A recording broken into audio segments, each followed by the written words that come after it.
Hello everyone.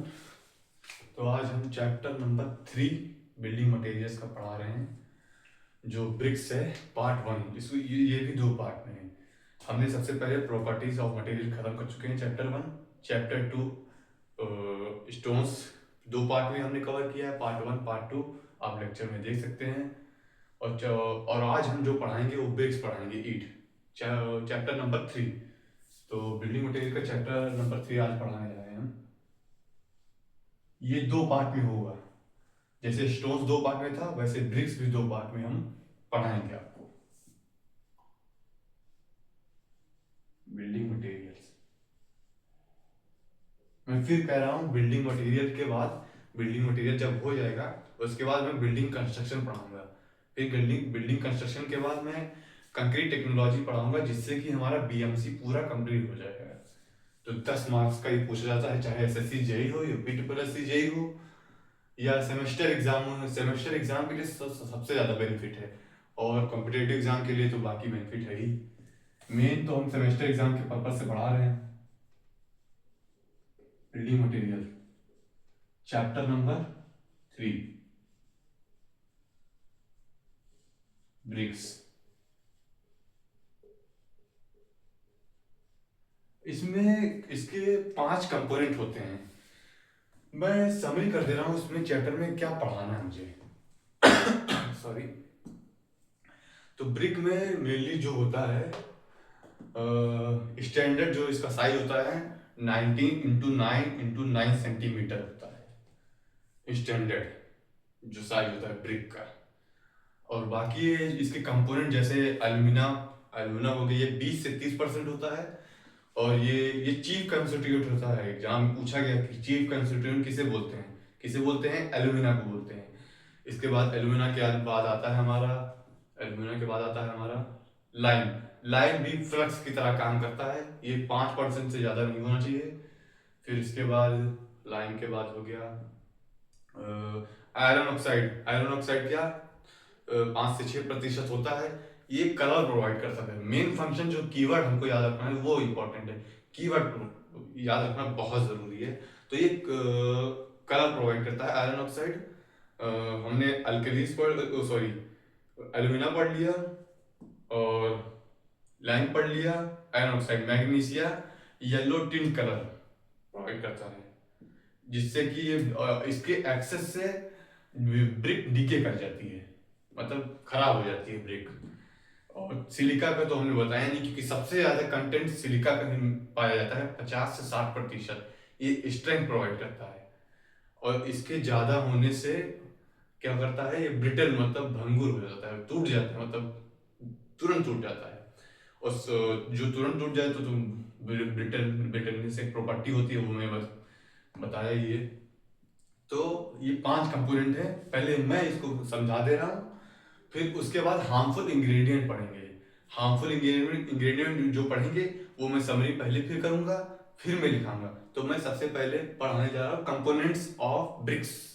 तो सबसे पहला आता है कंपोनेंट्स ऑफ ब्रिक्स।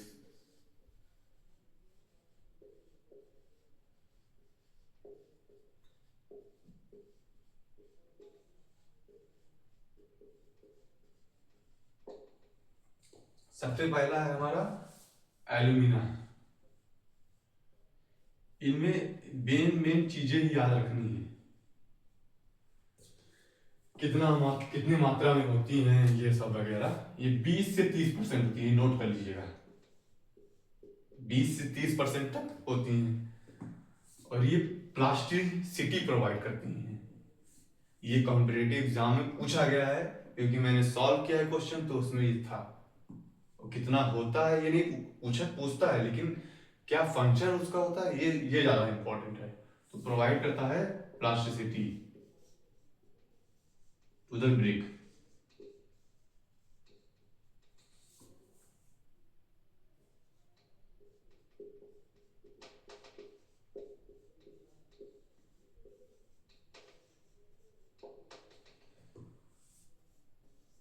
और क्या हो सकता है ये, और जब ये ज्यादा हो जाता है तो श्रिंकेज और वार्प कर जाता है, ये भी पूछा जाता है कॉम्पिटेटिव एग्जाम में। मैं पीवाईक्यूज लिख दे रहा हूँ क्योंकि ये पूछा गया है। if it is in excess.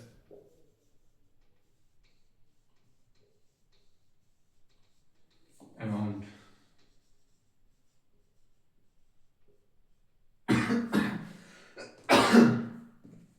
Sorry. So it causes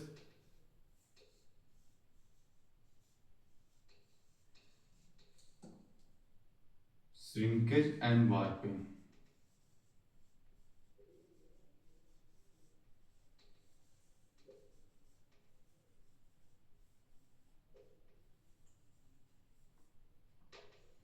PYQs में ये पूछा गया है।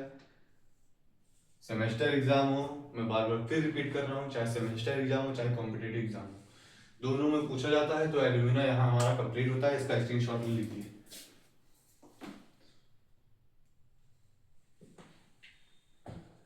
अब दूसरा आता है हमारा सिलिका, जो सबसे ज्यादा होता है।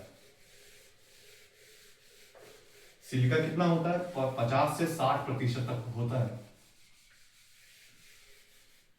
और सिलिका ही सबसे इंपॉर्टेंट रोल प्ले करता है इसमें। सिलिका सिलिका में क्या आ जाएगा? सिलिका में 50 से 60% होता है। प्रोवाइड स्ट्रेंथ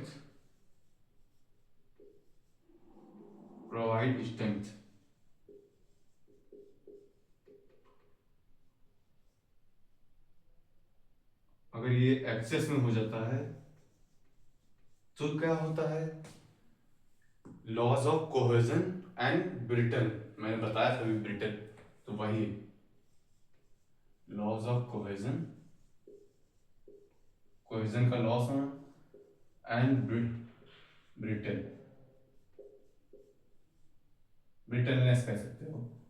ये पीवाई उसमें पूछा गया है, इंपॉर्टेंट है। तो ये सिलिका भी हमारा हो गया। अब आता है हमारा थर्ड कंपोनेंट लाइम। लाइम एक फ्लक्स की तरह काम करता है, act as a flux. Iron oxide भी फ्लक्स की तरह काम करता है। दोनों में अंतर क्या है वो मैं बता दे रहा हूं। ये 5% से ज्यादा नहीं होना चाहिए। तो ये सिलिका दूसरा हो गया, तीसरा लाइम हो गया।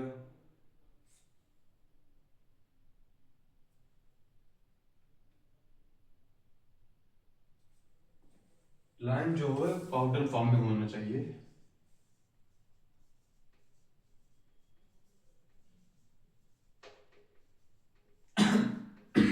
Sorry,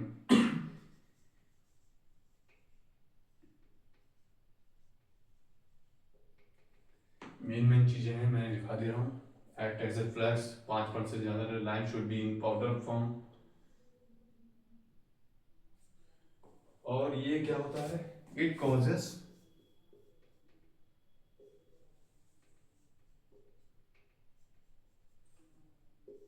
flaking of brick।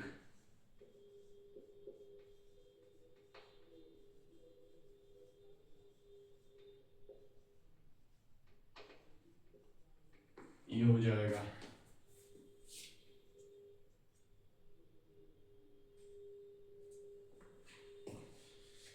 और अगर हमारा लाइन ज्यादा हो जाता है, एक्सेस हो जाता है, तो अपना शेप खो देता है ब्रिक का।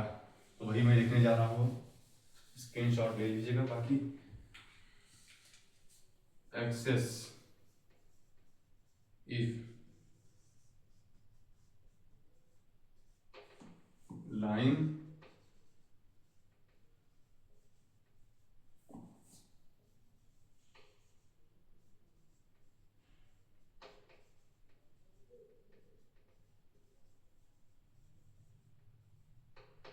ये नोट कर लीजिए, स्क्रीनशॉट ले लीजिए। इसके बाद मैं आयरन ऑक्साइड दिखाता हूँ।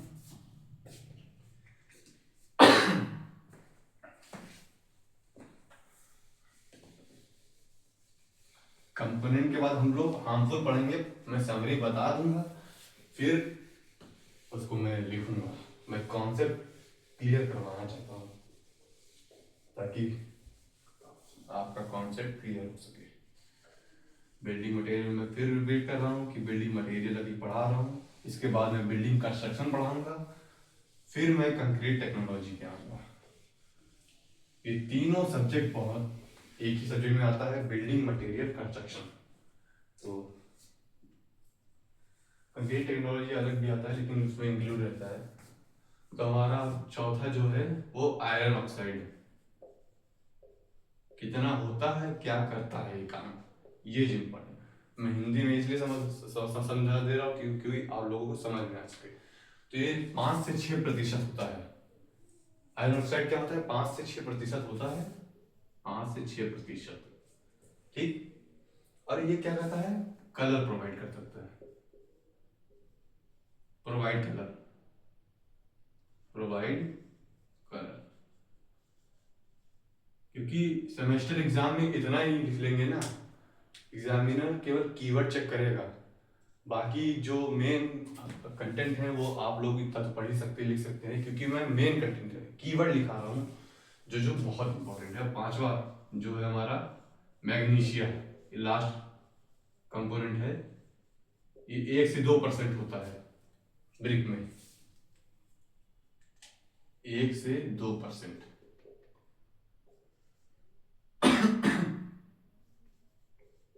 Cos yellow tint colour,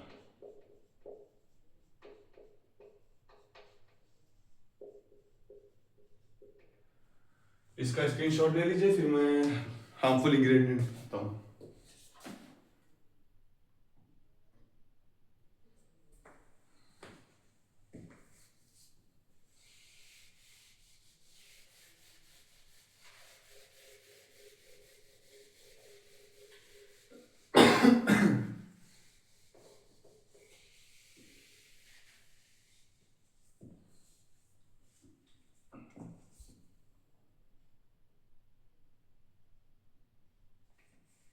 harmful ingredient, harmful ingredients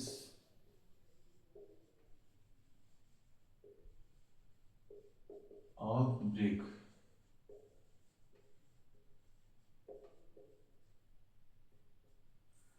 तो सबसे पहला इसमें है, हम हार्मफुल इंग्रेडिएंट में समरी क्या कर दे रहे हैं, इसमें वेजिटेबल्स होता है, और आयरन पायराइड्स होता है जिससे ब्रिक्स डिके हो जाती है, और एल्कलीस जो होती हैं उससे फ्लोरेंस कॉज करता है। तो यही सब चीजें हैं हार्मफुल में, तो मैं वही मेंशन कर दे रहा हूँ। सबसे पहले एल्कलीस,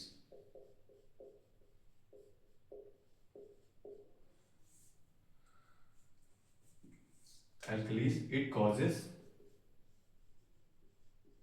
फ्लोरेंस। ये पीवाईक्यू, ये पीवाईक्यू में पूछा गया है, तो मैं ये मेंशन कर दे रहा हूँ। फिर दूसरा आता है हमारा, एल्कलीस के बाद आता है हमारा आयरन पायराइड्स। इसके बाद हम आएंगे मैन्युफैक्चरिंग पे, ब्रिक कैसे बनता है तो वो हम आपको बताएंगे।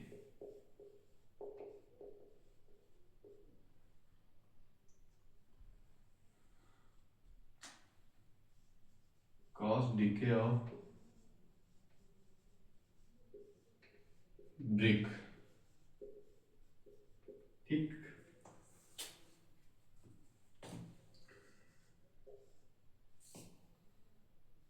तीसरा वेजिटेबल्स,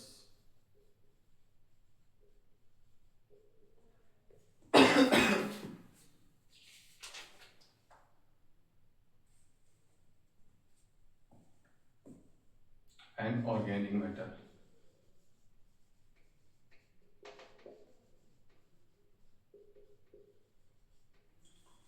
वेजिटेबल्स और ऑर्गेनिक मैटर में इसमें क्या होना चाहिए, इसमें ये होगा कि ये वॉइड क्रिएट करता है, क्रिएट वॉइड, क्रिएट वॉइड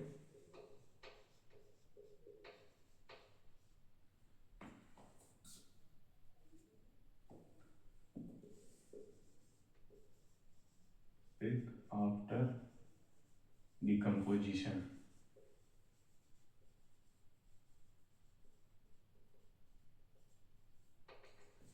तो ये चीजें हैं हार्मफुल इंग्रेडिएंट्स।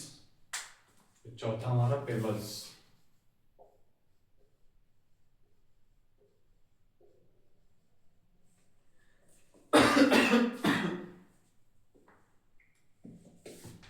इसमें क्या होता है, create problem in proper mixing.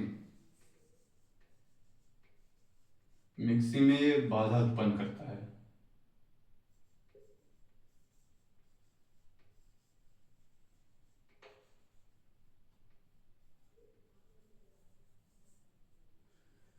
तो हमारा हार्मफुल इंग्रेडिएंट्स यही समाप्त होता है, स्क्रीनशॉट ले लीजिए। फिर मैं नेक्स्ट टॉपिक पे आता हूँ जो मोस्ट इंपॉर्टेंट है, manufacturing of BRICS.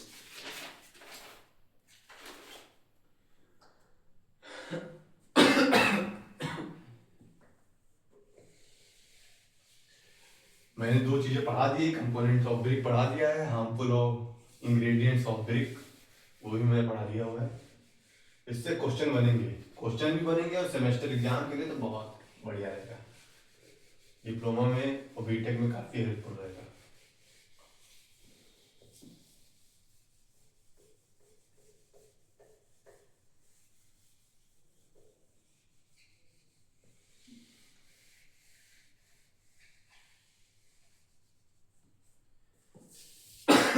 Manufacturing of BRICS, सारा फ्लो चार्ट तो इस पे बन नहीं पाएगा, लेकिन जो जो मेन कंपोनेंट है वो मैं बता दे रहा, सॉरी। मैन्युफैक्चरिंग ऑफ ब्रिक्स,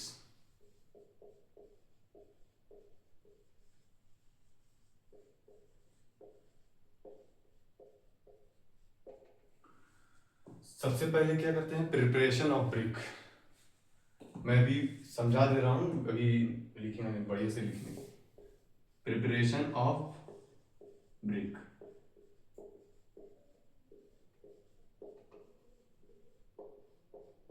इसमें क्या आएगा, इसमें एक ट्रिक है UDCWBT, ये याद कर लीजिए, इससे आपका काम हो जाएगा। यू से अनसॉइलिंग,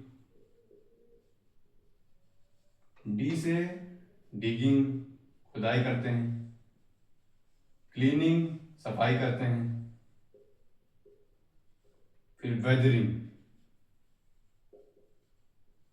फिर ब्लेंडिंग, फिर मिक्स करते हैं, टेम्परिंग, इसमें नीडिंग, मेन जो कीवर्ड है वही मैं बता दूंगा। ये प्रिपरेशन ऑफ ब्रिक में आएगा, unsoiling, digging, cleaning, weathering, blending, tempering. इसमें क्या होता है, अनसॉइलिंग में 200 mm ही जो सॉइल होती है उसको रिमूव कर देते हैं हम लोग। ये मेन चीजें हैं, तो आप लोग ट्रिक से भी याद कर ले, यूडीसी डब्ल्यू बी टी, ये याद रखिए। 200 mm सॉइल रिमूव। डिगिंग में 200 से 600 mm तक हीप्स जो ढेर होती हैं, जो मिट्टी हम लोग निकालेंगे तो ढेर क्या हो जाते हैं, ढेर तो वो 200 से 600 mm तक कुछ होनी चाहिए, कुछ ऐसी होनी चाहिए। एक बार मैं देख लिया कितना होना चाहिए, सॉरी 600 से 1200 mm होना चाहिए।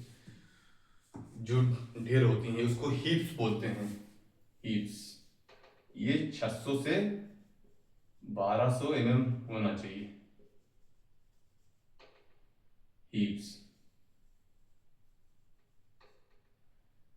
फिर क्लीनिंग, इसमें सफाई करेंगे। वेदरिंग आ जाता है, वेदरिंग में क्या होता है, softening, weathering, softening of brick earth.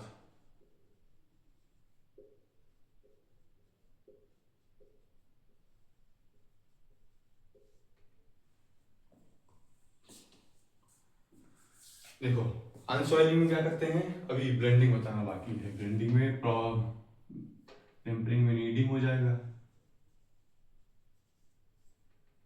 Mixing, UDCWBT, UDCWBT, unsoiling, digging, cleaning, weathering, blending, sorry हाँ UDC टेम्परिंग। तो ये हो गया। तो अनसॉइलिंग में सबसे पहले 200 mm सॉइल जो है, 200 mm की हाँ 200 mm यानी कि 2 centimetre, 2 centimetre soil, 300 centimetre, sorry 300 mm यानी कि 3 सेंटीमीटर, 3 सेंटीमीटर सॉइल को रिमूव कर देंगे। फिर उसके बाद हम लोग डिगिंग करते हैं, खुदाई करते हैं, और 600 से 1200 mm ढेर बन जाता है, हीप्स उसको बोलते हैं। फिर उसके बाद सफाई करते हैं, फिर वेदरिंग, सॉफ्टनिंग ऑफ ब्रिक, ये कीवर्ड है। और ब्लेंडिंग में मिक्सिंग आएगा, टेम्परिंग में नीडिंग आएगा। तो मैं अलग से फ्लो चार्ट इसका बना दे रहा हूँ, और आप लोग देख लीजिएगा।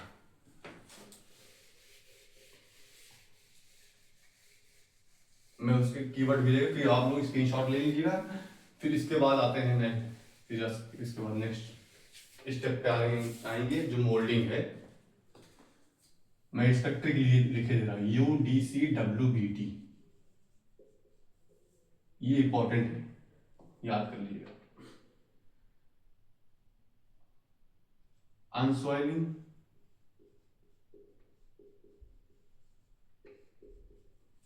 डिगिंग, क्लीनिंग, वेदरिंग,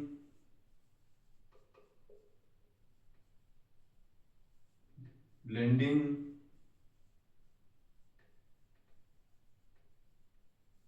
और टेम्परिंग।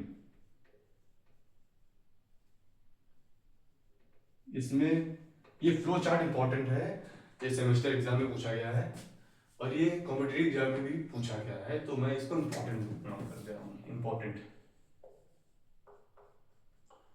अनसॉइलिंग में मैंने क्या बताया, 200 mm सॉयल रिमूव करते हैं, सॉयल रिमूव। डिगिंग में खुदाई करते हैं, इसमें 600 से 1200 mm हीप्स यानी कि ढेर, हीप्स, ये देखिए ये ढेर बन जाते हैं 600 से 1200 mm। फिर क्लीनिंग करते हैं, सफाई करते हैं, वेदरिंग में सॉफ्टनिंग ऑफ ब्रिक आ जाएगा। ये जो मैं ब्लैक मार्कर से मतलब लिख रहा हूँ, ये कीवर्ड है, यही कीवर्ड आपको नंबर दिलाएगा, softening of brick earth. Tempering में नीडिंग आ जाएगा। नीडिंग कैसे करते हैं, पग मिल से, तो मैं इसके बाद पग मिल का बताऊंगा, फिर मोल्डिंग पे आते हैं। ब्लेंडिंग पे मिक्सिंग,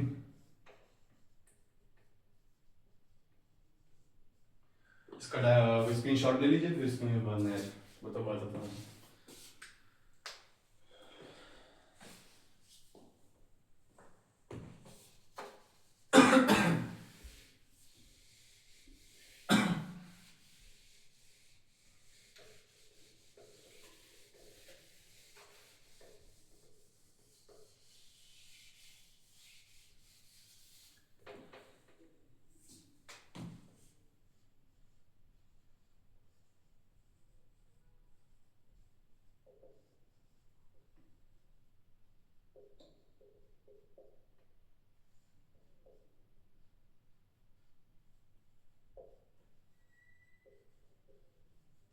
तो मोल्डिंग आता है, हम प्रिपरेशन ऑफ ब्रिक कंप्लीट कर लिए हैं, अब मोल्डिंग पे आते हैं। मैं यहाँ नेक्स्ट स्टेप्स लिखते जाऊंगा क्योंकि इंपॉर्टेंट है। मोल्डिंग, मोल्डिंग, मोल्डिंग इंपॉर्टेंट है क्योंकि कुछ सेमेस्टर एग्जाम में पूछा गया है, तो ये जरूरी इंपॉर्टेंट है। दो टाइप की होती है, हैंड और मशीन मोल्डिंग। हैंड में आ जाता है ग्राउंड और टेबल, हैंड में ग्राउंड और टेबल आ जाता है, और उसमें आता है प्लास्टिक क्ले और ड्राई क्ले, ये चीजें आ जाती हैं। हैंड और machine, hand moulding, hand moulding और मशीन मोल्डिंग।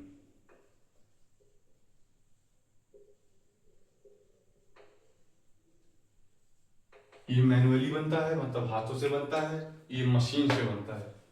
हैंड मोल्डिंग में क्या आ जाएगा, सबसे पहला आ जाएगा ग्राउंड मोल्डिंग,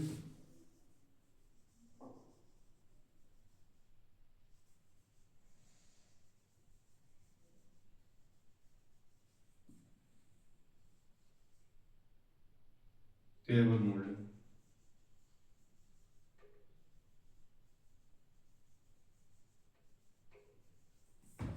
मशीन में plastic clay sorry plastic clay machine moulding,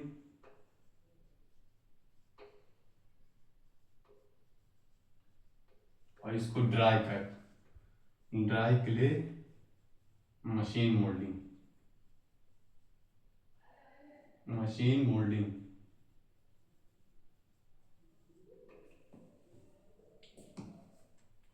ये इसको वायर कट्स भी बोलते हैं।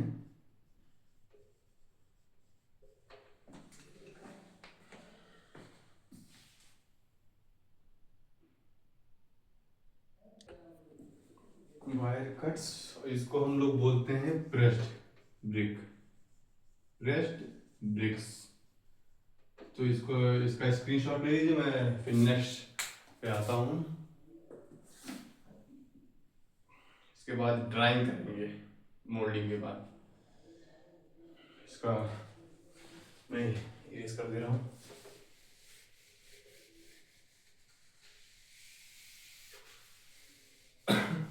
मेन चीजें इंपॉर्टेंट है, क्योंकि फालतू चीजें लिखने से नंबर नहीं मिलता, क्योंकि जो मेन चीजें हैं वो ज्यादा जरूरी है। तो मोल्डिंग के बाद आता है, अभी उससे पहले हम मोल्डिंग में कुछ समझा दें आपको। इसमें आता है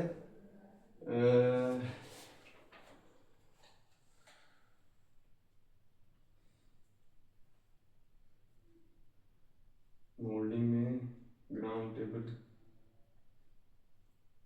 मोल्डिंग से पहले मैंने पग मिल नहीं समझाया।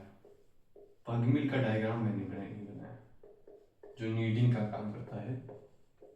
अप्रोक्स 15 से 20,000 ईंटें तैयार करता है पर डे। ये ऐसे बनेगा, ऐसे।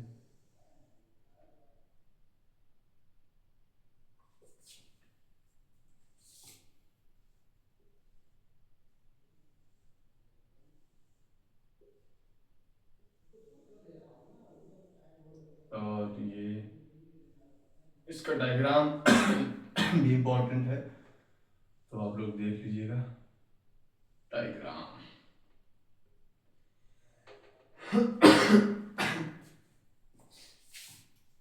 इसमें टिम्बर बेसिस होती हैं, टिम्बर बेसिस।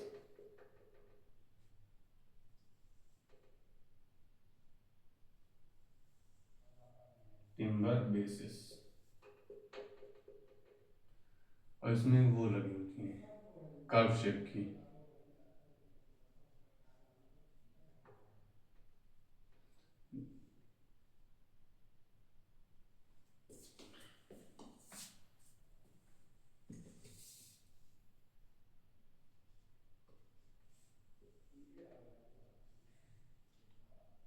ये यहाँ ये देख लीजिए, इम्पोर्टेंट है ये। इसका ये 8 में होता है, यहाँ से लेकर यहाँ पे ग्राउंड लेवल हो जाएगा।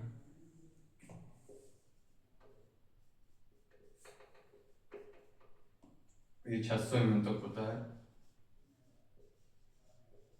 15,000 ईंटें पर मिल प्रोड्यूस करता है पर डे।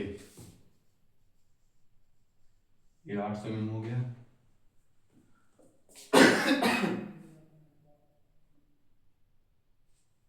इसके अंदर क्ले,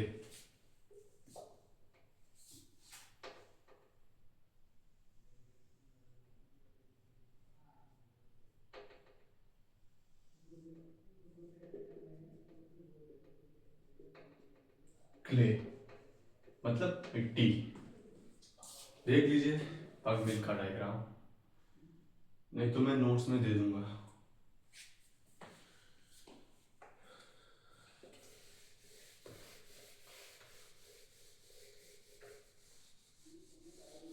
एक टॉपिक रह जाता है फ्रॉग।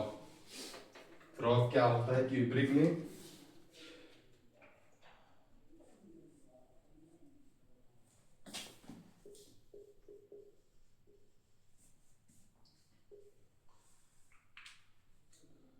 इसका साइज 10 सेंटीमीटर, 4 सेंटीमीटर गुणे 2 सेंटीमीटर और 1 सेंटीमीटर होता है।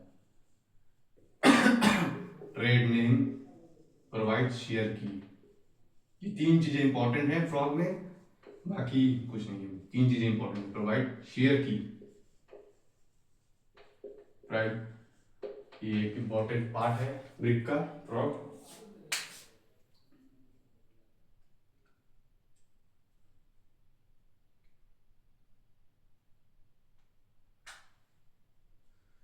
फ्रॉग किस लिए इस्तेमाल किया? Frog frog frog is use by stock board.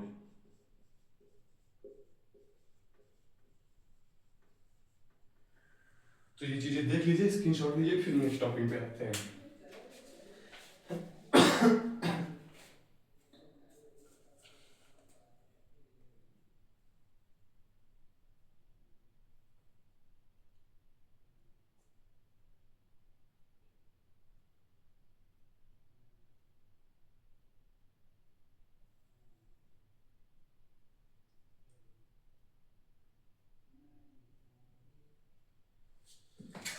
अब आता है हमारा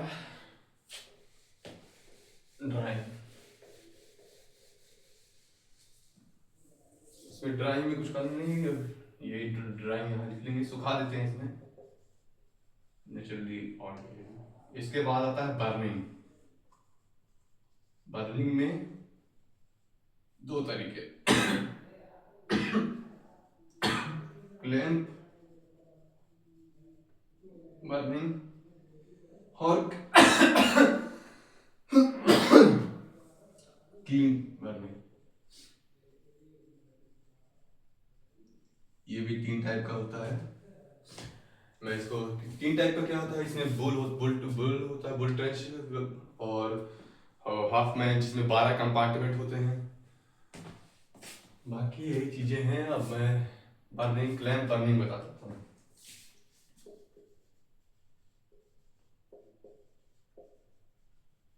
इसमें भी डायग्राम इंपॉर्टेंट है। ट्रेपेजॉइडल शेप में होता है, 15 डिग्री टिल्ट, 4 से 5 लेयर में होता है, 3 से 4 मीटर हाइट होती है।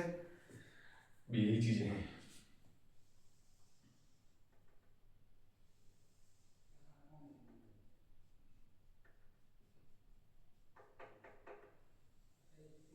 पंद्रह डिग्री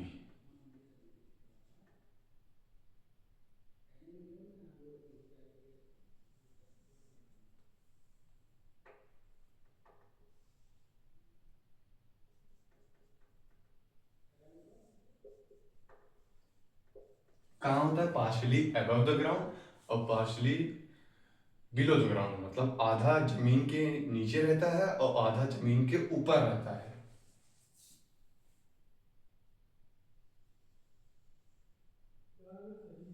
1,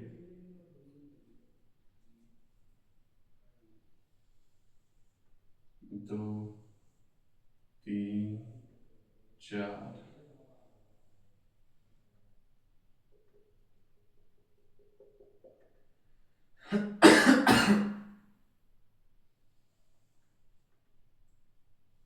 एक, दो, तीन, चार। सभी, हाँ ठीक है ठीक है ठीक है ठीक है।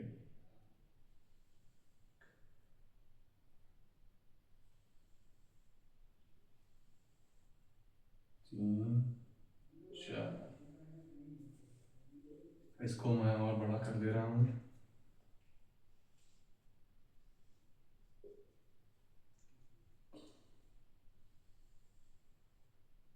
1, 2, 3, 1, 2, 3, 4। 4 to 5 लेयर्स में ये होती हैं। इनकी हाइट 3 से 4 मीटर होती है। 3 से 4 मीटर हाइट होती है। तो ये ट्रेपेजॉइडल, इसका ये एलिवेशन है। प्लान में ऐसे दिखेगा।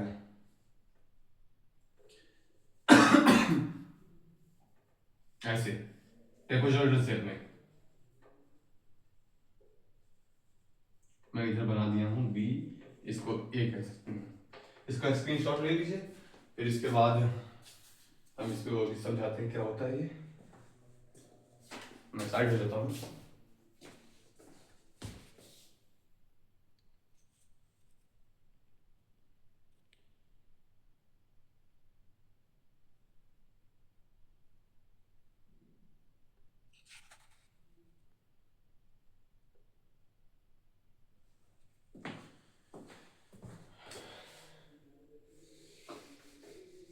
क्लेम बर्निंग भी हो गया। क्लेम बर्निंग में हमको क्या कीवर्ड इंपॉर्टेंट रखना है, 15 डिग्री पे टिल्ट रहता है, पार्शियली अबव द ग्राउंड, मतलब partially above the ground, partially over the ground, जमीन के आधा आधा जमीन के नीचे रहता है, आधा जमीन के ऊपर रहता है। 3 से 4 मीटर इसकी ऊंचाई होती है, 4 से 5 लेयर में होता है, और इसका प्लांट ट्रेपेजोइडल रहता है। हमारा क्लैंप में इतना ही है। और अब आते हैं हम, बाकी मैंने समझा ही दिया है। किल बर्निंग,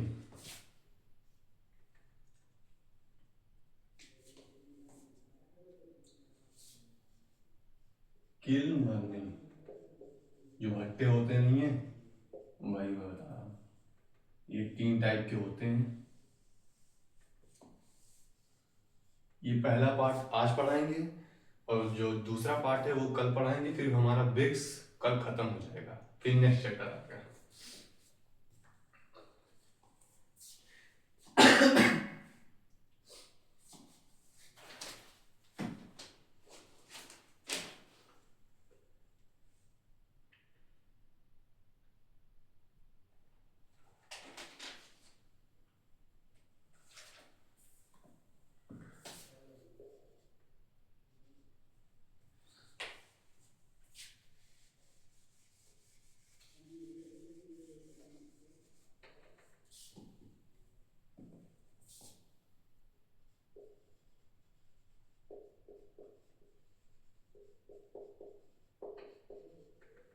इंटरमीडिएट किल, और इसमें आता है कॉन्टिन्यूअस किल।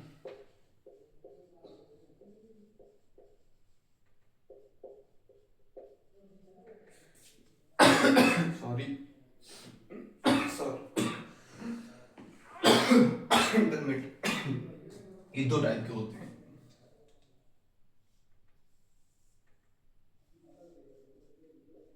अप ड्रॉप, इसमें जो गैसेस होती हैं वो ऊपर की तरफ प्रोवाइड की जाती हैं, मतलब जाती हैं। अप ड्रॉप इंटरमीडिएट किल।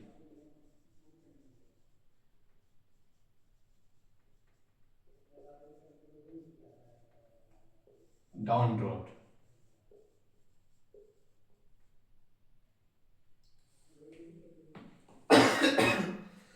डाउन ड्रॉप किल। कंटिन्यूअस में 3 टाइप के आ जाता है। हॉफमैन, इसमें 12 कंपार्टमेंट होता है, 12 कंपार्टमेंट होता है। हॉफमैन हो गया। अब आता है बुल ट्रेंच और टनल। टनल, इसके बाद हमारा ये खत्म हो जाता है। बुल ट्रेंच किल। ये स्क्रीनशॉट ले लीजिए। मैंने आज मैन्युफैक्चरिंग ऑफ ब्रिक पढ़ा दिया। सबसे पहले मैंने क्या पढ़ाया था, कंपोनेंट्स ऑफ ब्रिक। उसमें था सिलिका, एल्यूमिना, लाइम, लाइम के बाद क्या था, आयरन ऑक्साइड था, मैग्नीशिया। ये कंपोनेंट हमारा खत्म हो गया।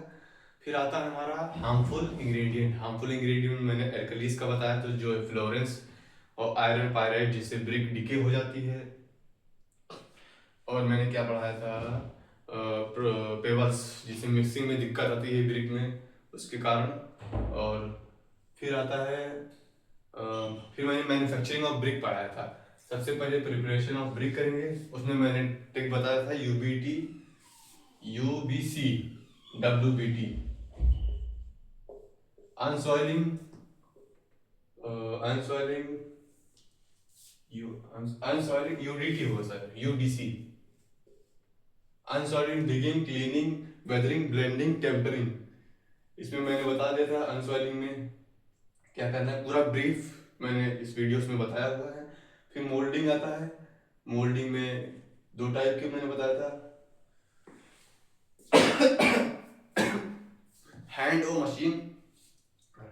मशीन ड्राई क्ले, और ड्राई क्ले को प्रेस ब्रिक बोलते हैं। और बाकी चीजें पढ़ाया है मैंने। और प्लास्टिक क्ले, प्लास्टिक क्ले को मशीन बोलते हैं, मशीन। प्लास्टिक क्ले ब्रिक्स को, ये मशीन ब्रिक के अंदर आता है। इसको हम लोग बोलते हैं वायर कट्स, इसको वायर कट्स ब्रिक भी कहते हैं, ये दूसरा नाम इसका है।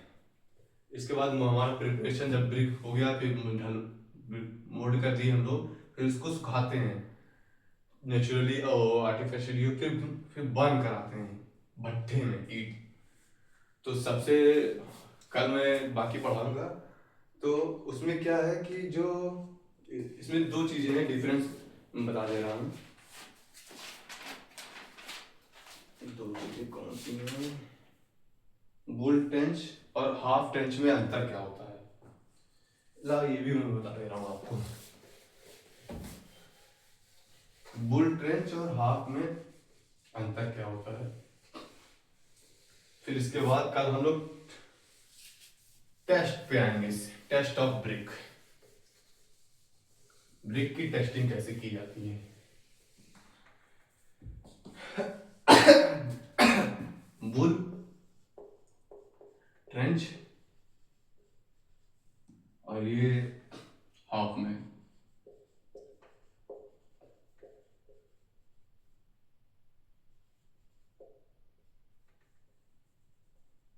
किल किल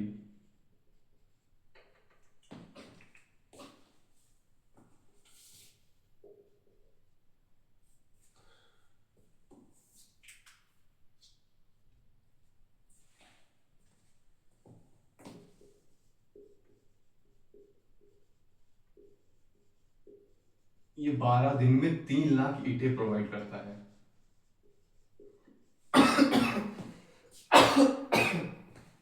और ये 40 लाख ब्रिक प्रोवाइड करता है एक सीजन में, यानी कि एक साल में, ये भी जो कह सकते हैं। बुल टेंच के लिए और क्या आएगा, इसमें रूफ प्रोवाइड नहीं किया जाता है, टॉप रूफ जो होता है, रूफ इज नॉट प्रोवाइडेड। इसमें प्रोवाइड किया जाता है, रूफ इज प्रोवाइडेड।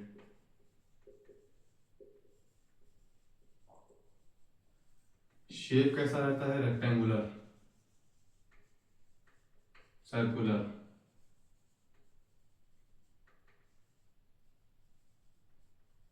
और इसमें क्या है, 12 कंपार्टमेंट में सर्कुलर में होता है, 12 कंपार्टमेंट इसमें होता है। पूछा जाता है कितने कंपार्टमेंट में होता है, 12 कंपार्टमेंट में, और सर्कुलर रहता है।